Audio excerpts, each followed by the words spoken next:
Hello, good morning. अपना कालिया की class में आपका स्वागत है। आज मैं बहुत दिनों के बाद क्लास लेकर आई हूँ और उम्मीद है आप ध्यान से देखेंगे और इसको ठीक से समझने की कोशिश करेंगे। आज मैं एक ऐसा टॉपिक लेकर आई हूँ जिसमें बच्चे क्या बड़े भी कंफ्यूज रहते हैं कि इसमें दोनों में अंतर क्या है। आज मैं आपके सामने रा जो कि ऊपर की तरफ भी लगता है और जो पैरों की तरफ भी लगता है, उन दोनों के बारे में डिफरेंस बताऊंगी और उनका उच्चारण कैसे होता है और उनका प्रयोग किस तरीके से किया जाता है, ये मैं आप आज समझाने की कोशिश करूंगी। तो सबसे पहले हम शुरू करते हैं कि ये रेफ जो है, ये जो र में हलंत लगा हुआ है, हल लगा हुआ है, ये रेफ जो ऊपर की तरफ लगता है उसे हम रेफ बोलते हैं। और जो र जो नीचे की तरफ लगा है, पैरों की तरफ जो लगा है, वो र पदेन। पदेन मतलब पैरों की तरफ। और र यहाँ पर र पूरा है, यानी कि ये स्वर सहित है और ये स्वर रहित है। इन दोनों में अंतर ये है कि ये स्वर रहित है, स्वर रहित यानी कि इसमें स्वर नहीं है, इसीलिए इसमें हल लगाया गया है, यानी कि स्वर रहित। और यहाँ पे स्वर है तो इसे हम कहेंगे स्वर सहित, है ना। ये स्वर रहित है क्योंकि इसमें र हलंत लगा हुआ है और इसमें ये र में स्वर है, इसलिए हम कहेंगे स्वर सहित। यानी कि ये, इसको हम बोलचाल की भाषा में कहेंगे ये आधा रा है और ये पूरा रा है। पूरा रा उसी को बोलते हैं, यानी कि पूरा व्यंजन उसी को बोलते हैं जिसमें स्वर मिला हुआ होता है। और जिसमें स्वर नहीं होता उसे हम आधे अक्षर की एक उपाधि दे देते हैं कि आधे अक्षर की का नाम दे देते हैं। अब यहाँ पर प्रश्न ये उठता है कि इस र में और इस र में अंतर क्या है। दोनों ही र की साउंड दोनों में र की ही आ रही है, फिर ये नीचे लगा है, ये ऊपर लगा है, इसका क्या मतलब है। अब मतलब ये है कि यहाँ पे मार्ग, माँ और र पहले आ रहा है, लेकिन पूरी तरह से स्पर्श हल्का सा टच होकर मुख के अंदर से और अगले अक्षर के ऊपर चला जाता है, सारा भार इसका इसके ऊपर आ जाता है, यानी मार्ग। ग पे ऊपर पूरा जोर आ जाता है, यानी र को हम थोड़ा सा टच करते हैं, र मार्ग। ऐसे ये शर्म, र को हम थोड़ा सा टच करते हैं और म के ऊपर आ जाते हैं, क्योंकि ये र स्वर रहित है, ये अपने आप में कंप्लीट नहीं है, इसलिए हम इसको थोड़ी सी साउंड देके और अगले शब्द, अगले अक्षर के ऊपर वापस आ जाते हैं। यानी कि ये आधा अक्षर है, इस पर हम जोर ना देके इस पर जोर दे देते हैं। मार्ग, शर्म, गर्म, वर्ष, कर्म। ठीक है।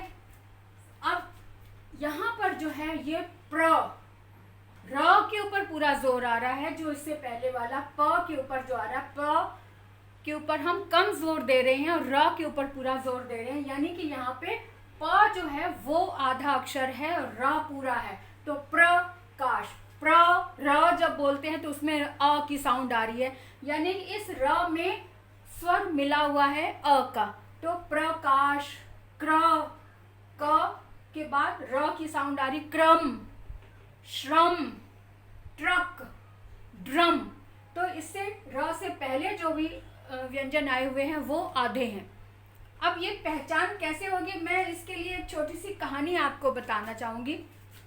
कहानी के रूप में जब आप देखेंगे, सुनेंगे तो आपको जल्दी से समझ आ जाएगा। पहली बात ये कि जब स्कूल में पढ़ती थी तो मुझे रेफ और पदेन कुछ नहीं समझ आता था, कि मुझे समझ ही नहीं पाता था, लेकिन ये हाँ रट लेते थे कि मार्ग है, इसको ऐसे बोलना, इसके बोलना। लेकिन इसमें अंतर क्या है ये मैं अब समझ पाई हूँ, जब मैं स्कूल में टीचिंग करने लगी हूँ, जब मैंने खुद से इसको पढ़ाने के लिए अपने आप को तैयार किया, तब मुझे ये चीज़ दोनों में समझ आई, डिफरेंस। तो मैं वही बात आपको समझाना चाहूँगी ताकि आप अभी स्टूडेंट लाइफ में इसे समझ पाएँ। ये एक छोटी सी कहानी के रूप में आपको बता दूँ। मान लो कि एक रा नामक, समझ लो रा से रम्पी, एक लड़का है जिसका नाम है रम्पी, और प नामक एक और बच्चा है जिसका नाम कुछ भी ले लो, क्या ले लो, प्रसन्न ले लो, है ना। प्रसन्न एक बच्चा है। इन दोनों की, ये दोनों दोस्त हैं, ठीक है, ये दोनों दोस्त हैं। अब दोनों जब चल रहे हैं, यानी कि प्र जो है वो प्र में और र में दोनों में दोस्ती है, और वो कहीं जा रहे हैं साथ साथ, और दोनों एक दूसरे के सहायक भी हैं। दोनों एक साथ साथ जा रहे हैं, तो चलते चलते अचानक से पा को चोट लग गई, उसका पैर मुड़ गया, उसके चोट आ गई और वो ठीक से चल नहीं पा रहा था। तो रा ने उसकी हेल्प की, रा ने उसकी हेल्प की, उसको सहारा दिया और अपने पाँव पे सारा जोर देकर पा को भी चलाने लग गया, पा को अपने साथ साथ ले जाने लगा, उसके पाँव पे जोर दिए बगैर। यानी कि रा ने पा को थोड़ा सा ऊपर उठाया, सहारा दिया और चला। और सामने सीढ़ियाँ थी, तो सीढ़ियाँ कैसे चढ़ता, पा को चोट लगी हुई है, तो रा ने उसको सहायता देकर थोड़ा सा ऊपर उठाकर और सीढ़ियाँ चढ़ाकर ऊपर पहुँचाए। ये तो हो गई इसकी बात। अब यहाँ पे क्या है कि जो चोट लगा व्यक्ति है वो अपने आप नहीं चल सकता, यानी कि वो अपने पाँव पर खड़ा नहीं हो सकता, है ना। तो यहाँ पर हम ये बताना चाहेंगे कि जो चोटिल है, जो घायल है, वो उसको सहारा चाहिए, उसको ऊपर की तरफ रखा जाता है, और जो अपने पाँव पर खड़ा हो सकता है, अपने पाँव पर चल सकता है, वो नीचे की तरफ रहता है। तो जो अक्षर ऊपर की तरफ है वो आधा है, यानी वो घायल है, उसको सहारा चाहिए। जैसे इस रा को गा का सहारा मिला, इस रा को म का सहारा मिला, इस रा को श का सहारा मिला, इसे म का सहारा मिला, तो ये ऊपर की तरफ इन्होंने उसको सहारा दिया और ऊपर रखा।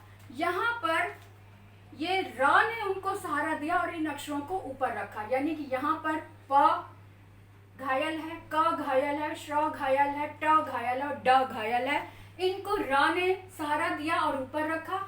यहाँ पर ग ने सहारा दिया, यहाँ पे र घायल है, तो र ऊपर की तरफ है, इसलिए हम कह सकते हैं कि ग ने सहारा दिया, इन अक्षरों ने उसको सहारा दिया और रा को ऊपर की तरफ रखकर उसे सहायता देकर और अपनी मंजिल तक ले गए।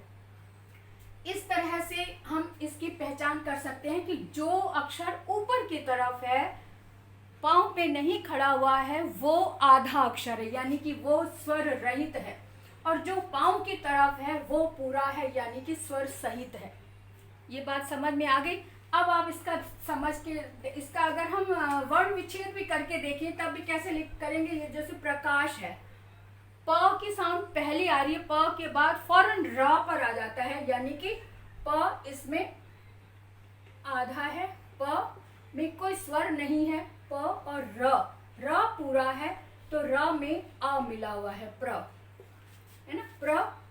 फिर उसके बाद आ गया क में आ मिला हुआ है, तो इसको हम आ कर देंगे। और ये श में भी स्वर मिला हुआ है, तो ये इस तरह से हो गया। ये प र और अ, ये हो गया प्र। ये क और आ तो का, ये श और अ तो श, प्रकाश। यहाँ पर मार्ग का अगर हम वर्ण विच्छेद करें तो कैसे होगा, म में आ है, बड़ा आ है, तो आ, र पहले आया, तो र में हलंत है, लेकिन इसमें स्वर नहीं है, इसलिए हम सीधे ग पर आ जाएंगे। ग में स्वर है, तो ये इस तरह से लिख दिया, म आ, मा, र ग अ, तो ग के ऊपर हमने र को दे दिया, क्योंकि ये र सहायता चाह रहा है, सहायता मांग रहा है, और ग ने इसे सहायता देकर अपने सिर पर या अपने कंधे पर बिठा लिया। ठीक है, तो ये बात क्लियर हो गई ना आपको। तो इसको हमेशा ध्यान रखें कि इस रा में और इस रा में क्या अंतर है, इसे बहुत ही समझकर और इसकी प्रैक्टिस करें। जितने भी उदाहरण देखें उसे लिखें और उसको समझें कि इस रा में क्या अंतर है और इस रा में क्या अंतर है ना। तो मुझे लगता है कि आपको सबको समझ में आ गया होगा। तो आज के लिए इतना ही काफ़ी है। इसके जितने उदाहरण आप लिख सकें, नोट कर सकें, नोट करें। और अगर कोई प्रश्न आपके मन में उठता है तो आप ज़रूर पूछें, कमेंट बॉक्स में लिखें।